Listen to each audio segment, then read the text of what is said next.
and continuing on here, I just wanted to show you what I'm using here. I'm using pickling and canning salt. What I used for my ingredients, always use fresh dill. You just wash that and you stick the sprigs in there. You know, you can see that. I like using red onion. Some people like using white onion, just a matter of preference. Always use fresh garlic, you know.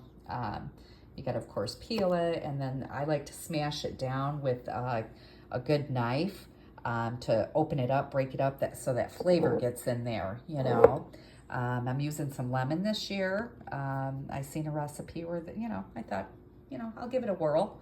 And always use your black peppercorn.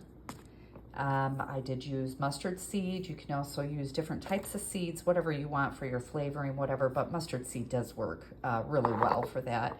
And a couple bay leaves in each of your jars. It gives a nice flavor. And I did some crushed red pepper flakes. I did a 1/4 teaspoon, you know, just filled it up and threw it in there. And this year I'm doing a little bit different. I filled the jars with my spices on the bottom first, and then I'm going to put my brine in there. Okay, so, you know, make sure your onions, everything's in there. And also too, I did use habanero this year, just 1 per jar, and washed it, cut it in half. And that's all I did for these. I don't want them too spicy. I want them spicy enough for, like, you know,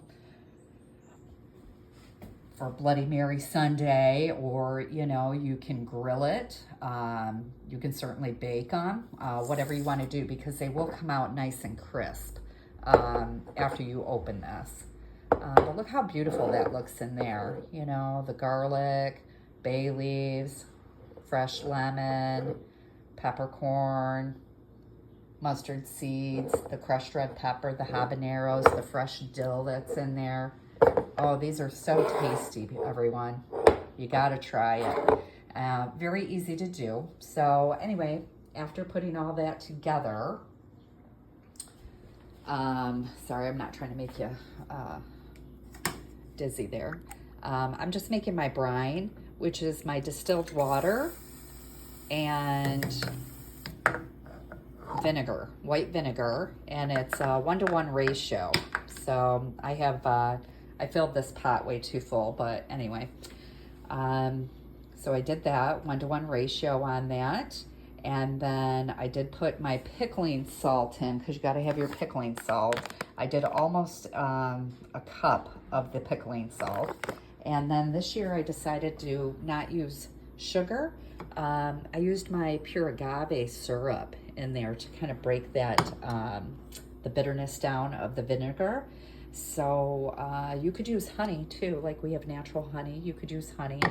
You could use, you know, your agave. You can certainly use sugar, like I did last year. Turned out just fine.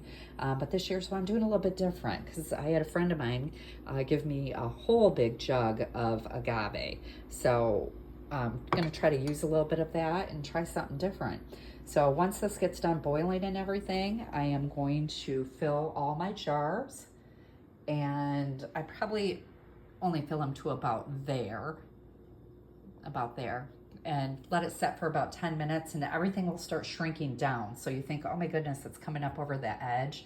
Not really. Once you put that hot liquid in there, it does start settling down, and you can kind of push it down a little bit, because you don't want, once you get your lid on, you don't want it too full for when you water bath it, because once it starts expanding and pushing that air out and vacuum sealing it, it's going to push that lid off, which won't give you a good seal, which of course that's not what you want. You want these to seal. And for some reason, if they don't seal, like I've had 1 or 2 that didn't seal, you can always put them in the refrigerator, eat them right away, give it to somebody right away, say, hey, look, you got to eat this, you know. Many things you can do. So anyway, the brine is going, and then I will be back. All right, that was today's project. what a project it is. Just cutting up the asparagus and washing it and everything. You know, the rest of it's pretty easy. All right. Talk to you soon. Love and light.